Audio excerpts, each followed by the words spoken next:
Welcome everyone to our November Flash Talk, One Thread at a Time, Egyptian Weaving Communities in the Third Intermediate Period. I want to welcome Heidi Hilliker, our PhD candidate in Egyptology, housed within Middle East Studies here at the University of Michigan. Thank you so much for joining us today. I will throw it over to you to get started. Thank you. Good afternoon, everyone. I want to begin by extending my deepest gratitude to Stephanie Watring-Haley and to the Kelsey Museum of Archaeology for organizing this talk. And of course, to all of you who are in attendance today, especially those of you who are out of the country. Today, I'm very excited to share some of my ongoing dissertation research with the Kelsey community. My dissertation project examines the lives and experiences of linen textile makers and craftspeople in ancient Egypt.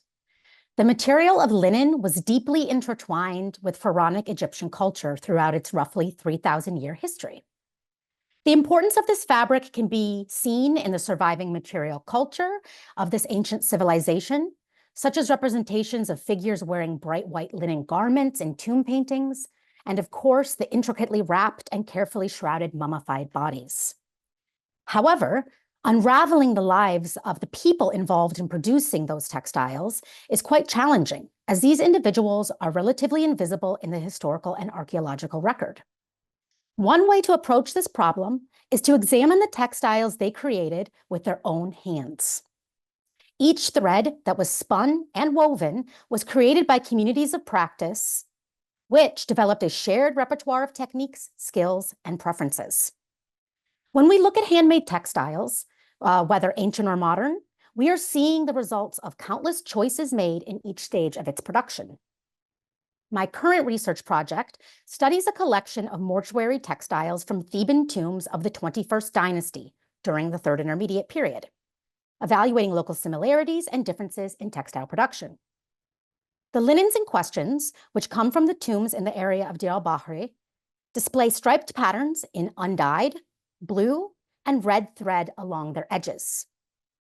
While these patterns undoubtedly served a decorative purpose, I argue that they also convey information about the makers themselves. A community of practice approach suggests that these striped markings encapsulate the traditions learned within a network of weavers and may even represent intentional forms of maker's marks used by workshops, groups, or individual weavers.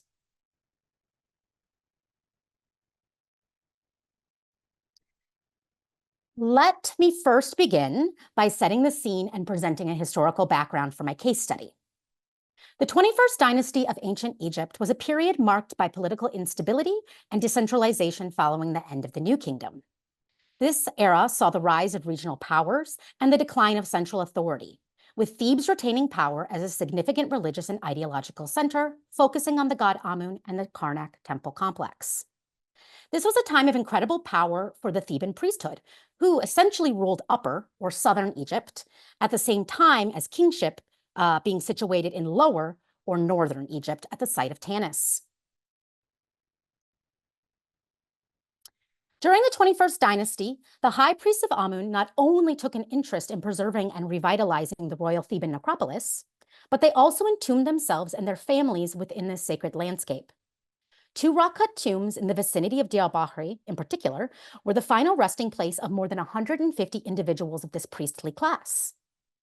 The two tombs in question are known as Theban Tomb 320, or TT 320, which I will discuss a lot, and Bab el-Gusus.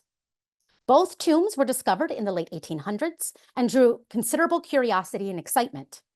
TT 320, also known as the Royal Cache, contained not only the reburied remains of more than 20 royals of the New Kingdom, but also 11 mummified bodies from the high priests of Amun and their wives of the 21st dynasty.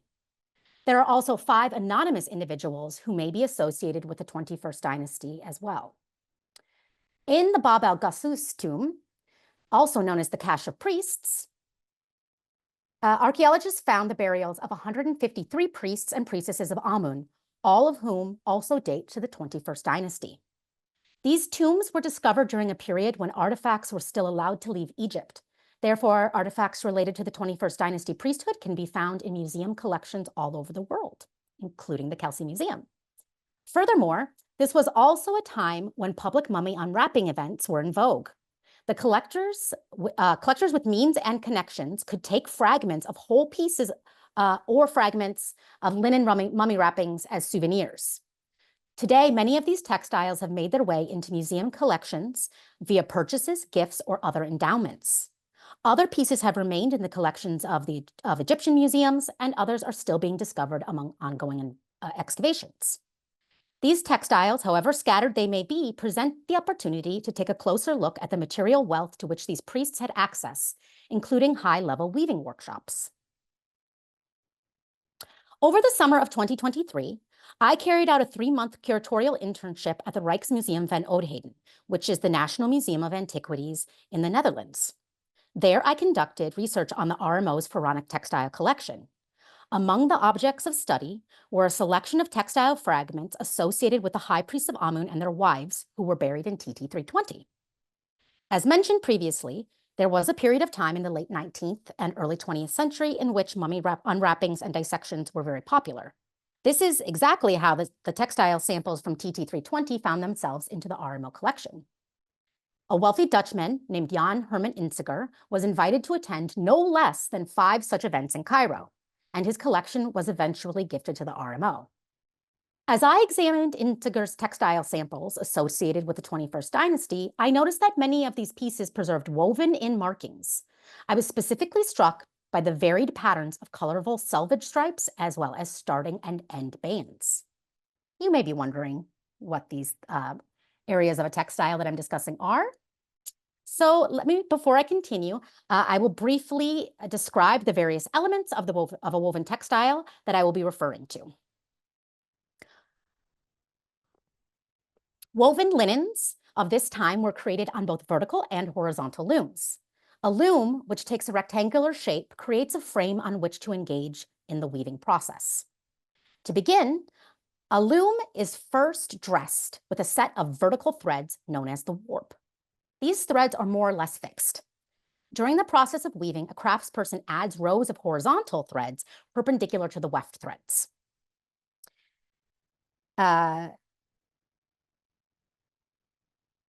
Yes, to the warp threads. Each time a weft thread is introduced into the cloth, it winds over and under the vertical threads. The warp and weft can be merged together in various ways to produce a solid piece of fabric. The vertical border of the cloth borders of the cloth are known as the selvage. Often in contemporary textiles, we do not see this part because it's usually folded under and hemmed, but maybe take a look at your clothing. Often in contemporary textiles, we do not, the textile examples I examined preserved portions of colorful patterns in forms of selvage stripes, end bands, and starting bands. I documented 27 examples of woven textile markings in the RMO's collection of 21st dynasty mummy wrappings from TT 320. The majority of these pieces are associated with 4 named persons: Masaharta, High Priest of Amun; Penegem I, High Priest of Amun and King; Penegem II, High Priest of Amun; and Nesita Nebetcheru, wife of the 4th prophet of Amun. I also noted 10 samples associated with anonymous mummified remains. These may also be dated to the 21st dynasty.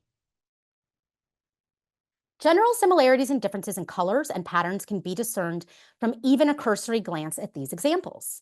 And in the cases where we have more than one textile associated with the same mummy, there seem to be noticeable similarities. For example, let us take a closer look at the selvage stripes from Penegem II's linens. Each of these 6 examples represents the same visible pattern in the selvage. The outer edge is neutral, and then there is a pattern of stripes in red, neutral, blue, neutral, and red. This specific combination is not seen in any of the other 21st dynasty pieces in the RMO collection. Furthermore, the overall structure and quality of these pieces are very similar. They're so similar that they could be fragments from the same larger piece of cloth. However, differing thread counts in the selvages show that they represent multiple different textiles. Groups of similarly produced textiles may represent discrete workshops or larger weaving traditions among craftspeople in the greater Theban area. As noted earlier, In addition to the high priest of Amun entombed in TT 320, more than 150 priests were buried close by at Bab el-Gusus. After the tomb's discovery in 1891, a collection of funerary textiles was taken to the Egyptian Museum in Cairo. A recent study of these linens catalogs many of their decorative features, including selvage stripes and colorful end and starting bands. From published photographs, these pieces display both similarities and differences with the TT 320 pieces in the RMO. For example, this textile has a similar selvage stripe pattern to pieces in the RMO collection associated with the high priest of Masaharta and with Nesita Nebet Sheru, wife of the fourth prophet of Amun. Furthermore, the ongoing Polish archaeological mission at el-Bahari has recovered a group of some 300 funerary linens that had been discarded in Tomb 2, either in modern times or in antiquity. Many of these pieces also feature colorful patterns along the horizontal and vertical edges of the textile, which could be compared to those associated with the 21st dynasty Theban priesthood. So, what could these patterns mean, and what can they tell us about textile craftspeople in ancient Egypt? To understand the experiences of textile craftspeople in Pharaonic Egypt, it is important to investigate how they developed, acquired, and shared their skills and knowledge. Archaeological and historical evidence can reveal the technical details of textile production, shedding light on the social practices within crafting communities. Crafts are not just products. They reflect the identities and social processes of the makers. An essential framework for this exploration is the concept of communities of practice, which focuses on collective learning through social interaction. Introduced by Jean Lave and Etienne Wegner, this idea emphasizes learning occurs through participation in shared activities rather than through passive absorption of knowledge. In this way, members, both learners and advanced practitioners, mutually create and generate a shared practice that can encompass everything from techniques to language to behavior. In this context, the transmission of skills and knowledge is essential for understanding the social dynamics of textile production. Within any craft, including textile production, there are many variations in techniques used to achieve a desired effect. For example, when thinking of creating the color purple, this could be achieved through various means. An expensive purple dye, perhaps from a murex shell or a murex snail, could be extracted to create the purple dye. It could also be, purple could be achieved through chemically altering blue or red dyes, through metallic mordants, or this could also be achieved through blending fibers that have been dyed in red and blue, blending them together to create red, which has been seen in some examples from the Kelsey Museum. It is within the different ways in which something was made that we can see choice and shared repertoire of a community of practitioners. This same perspective can be applied to weaving, where weavers have the ability to manipulate thread counts, color, and pattern. In other words, surviving textiles preserve the choices and learned behaviors of their makers and their communities. A possible way to approach these textile markings and their relationship with communities of practice can be seen through a cross-cultural comparison. In a 2012 study of velvet textiles in Renaissance Europe, scholar Lisa Monas examined selvages as an area for communicating information about the material properties of the fabric as well as the communities within which these velvets were produced. The author of this study notes that silk guilds, specifically in Italy, prescribe the use of specific colors as selvage stripes to denote the quality of dye stuffs in their silks.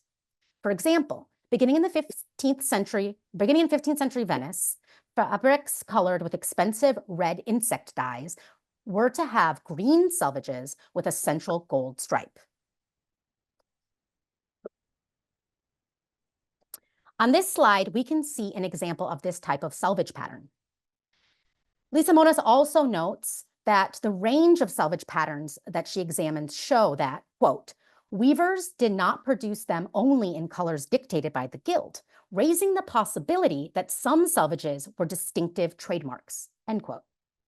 For example, she observes that a recurring selvage design, which is either green or pink, with a complex central stripe in white, yellow, and brownish pink, has a specific link with florets. You can see this example on the right.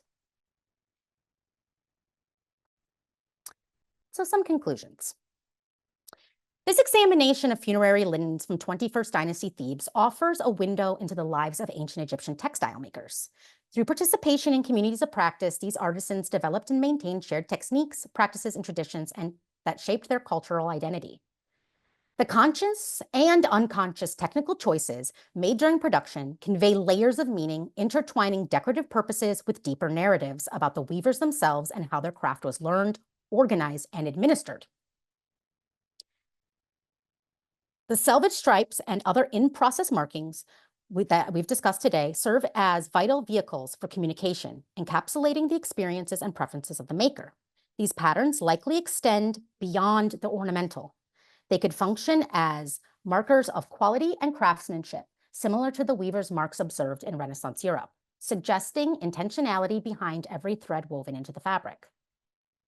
Importantly, a focus on these textiles highlights the often invisible lives of ancient Egyptian textile crafters. Their stories, embedded within the fabric they created, remind us that each piece of linen carries the legacy of its maker, offering a tangible connection to the past and enriching our understanding of Egyptian culture and society. Thank you very much for your attention, and I look forward to your questions. Thank you so much, Heidi. That was an incredible presentation, so incredibly detailed. Thank you. So this is the portion of the program where we open it up to you, our audience. So if you have questions for Heidi about her work, you can feel free to unmute yourselves, or you can throw your questions in the chat and Heidi or myself will read them out.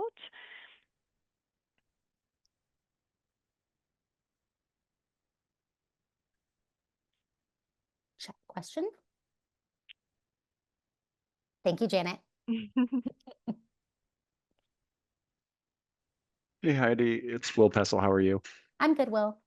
Thank you so much. It was a fantastic talk. I'm just curious about the idea of the persistence of some of these communities of practice over time, right? Like in terms of the transmission of knowledge intergenerationally, I guess. And I don't know if you can speak to that and how traditions are maintained within the communities, or indeed how they're perhaps modified as the crafts are passed on from teacher to learner.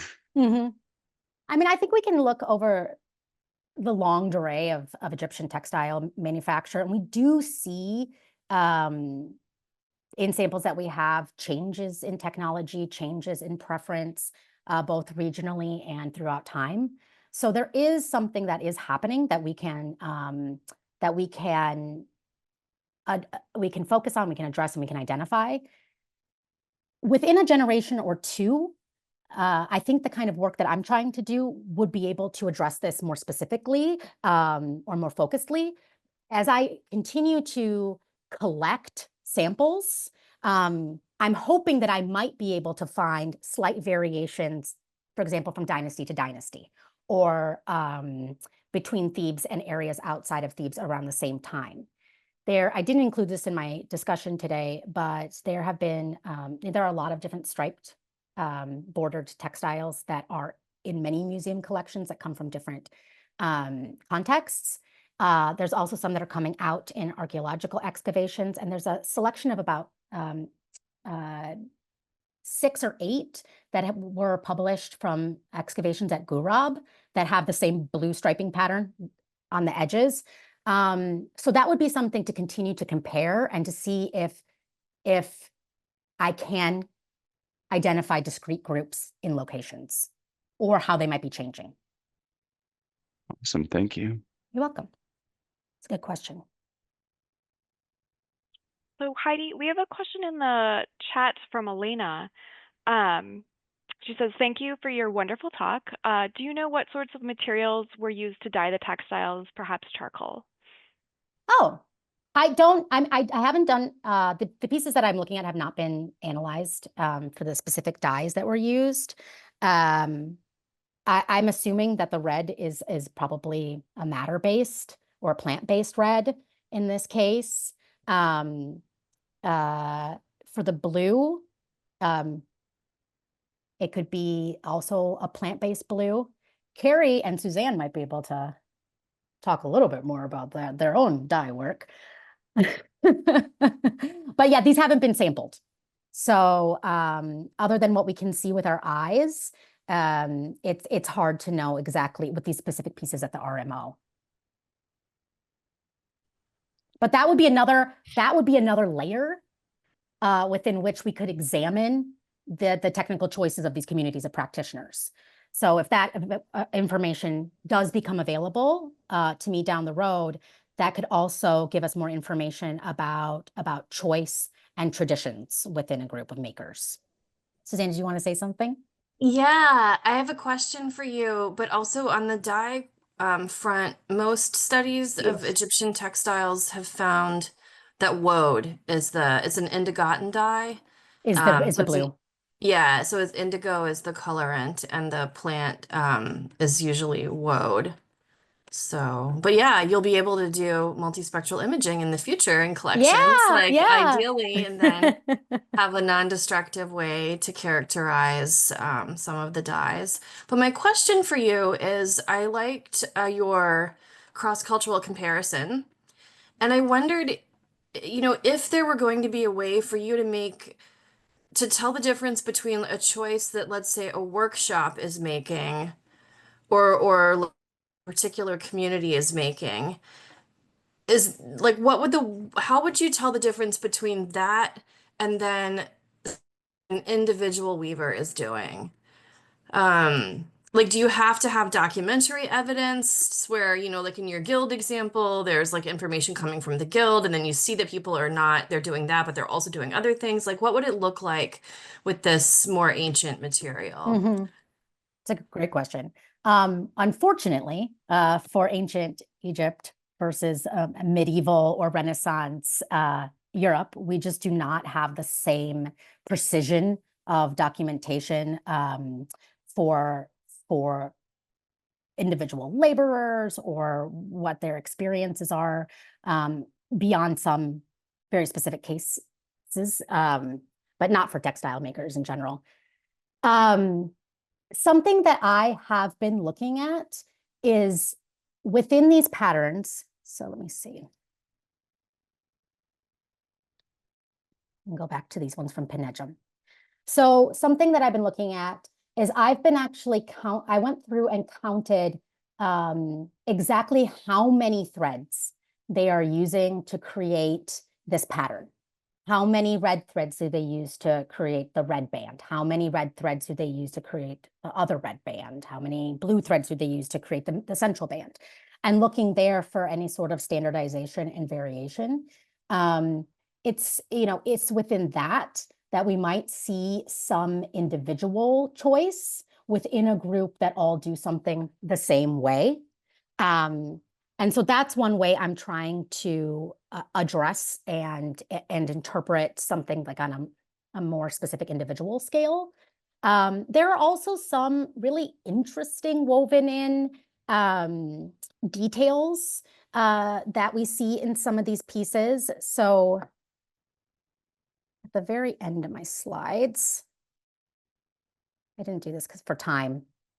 These are the ones from Gurab that have that blue stripe that I was talking about.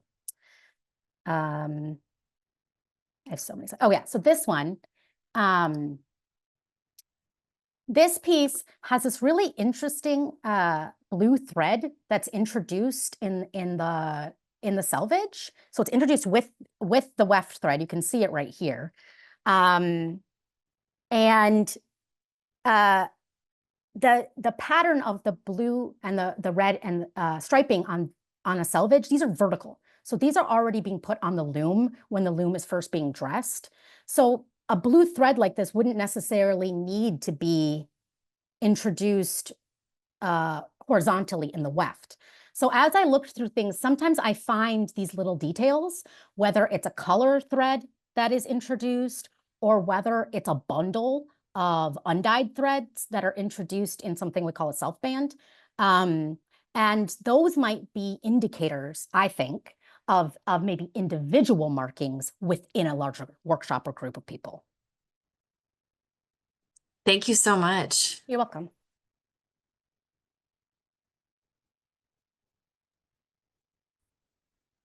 Hi, Jeff. Hi. Hi, Heidi. Thank you for that. It's great to see what you've been working on. It's really interesting material. Thanks. I wondered if you could say a little more about what it means that you're focusing on the 21st dynasty specifically. Is that just a way to kind of limit this, or are there cultural practices that you expect to find, or is it just that that's the tomb that was excavated so the material was available? That's my question. That's a good question. It's a little bit of all of the above. You know, I was initially drawn to this because it's a discrete group. So I know the time period, I know what these are associated with. You know, a lot of textiles in museum collections do not have any provenance or provenience. So we just can't necessarily make a lot of conclusions about their specific social context. So that was something that drew me to these pieces. And I mean, the extension of practices within Thebes coming out of the New Kingdom is something I'm interested in too with the 21st dynasty, where we're seeing this newly centralized power, well, not newly, but continually centralized power in Thebes, and the continuation of a lot of traditions from the later New Kingdom.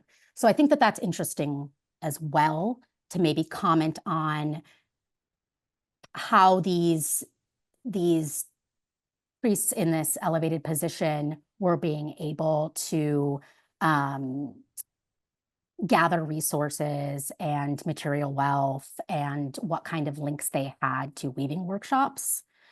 Something we also know about from documentary evidence is that, although we don't have any archaeological evidence for a large-scale elite weaving or spinning workshop, we do have textual references to a lot of overseers and different administrators involved in elite level textile creation. And they're often associated with the priesthood or different temple complexes. So there might be, or I hope there is, something that I can say about these pieces and about the workshops that we don't have any physical evidence for. That's a lot. Okay. Well, it's a rich set of questions. So thanks for sharing it with us. You're welcome. Always more questions. Thank you. So Heidi, we have a question in the chat from Robin, and I'm unsure if you can answer this, but it says, what materials were used to make the mummy sandals? And I'm assuming at the Kelsey Museum or just in general? I mean, I know some mummy sandals are made out of cartonnage, and then they don't function. I can specifically speak to ones that I looked at the RMO. They were made out of cartonnage, and they're not functioning sandals. They were like, they're more just like the sole of the sandal, and then they're bound to the feet via mummy wrappings. I actually have a very cool, and it's not in any of my slides today, which I could show you, but I have a very cool little piece of linen that has an ink inscription on it of a sandal that was used to wrap a fake mummy sandal around the mummified foot, which I think is really interesting. That's what I know of mummy sandals in general. I know that we have actual sandals from daily life in the Kelsey Museum. Oh yeah, and Suzanne put in here, cartonnage is kind of like paper mache, ancient paper mache. Perfect. Thank you so much. Does anyone have any additional questions?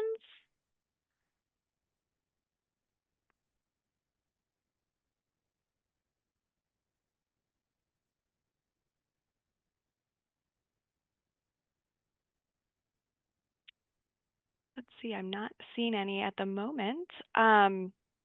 So we can feel free to wrap up. This was an absolutely fantastic talk, Heidi. Thank you so Stephanie. much for being with us today, and thank you to our audience. I just want to remind everyone that this talk is recorded. If you'd like to rewatch this talk or any of our talks on our YouTube channel, and that link is available via our website. And take a look at our website for future events. Thanks so much, everyone. Have a great rest of your day. Thank you.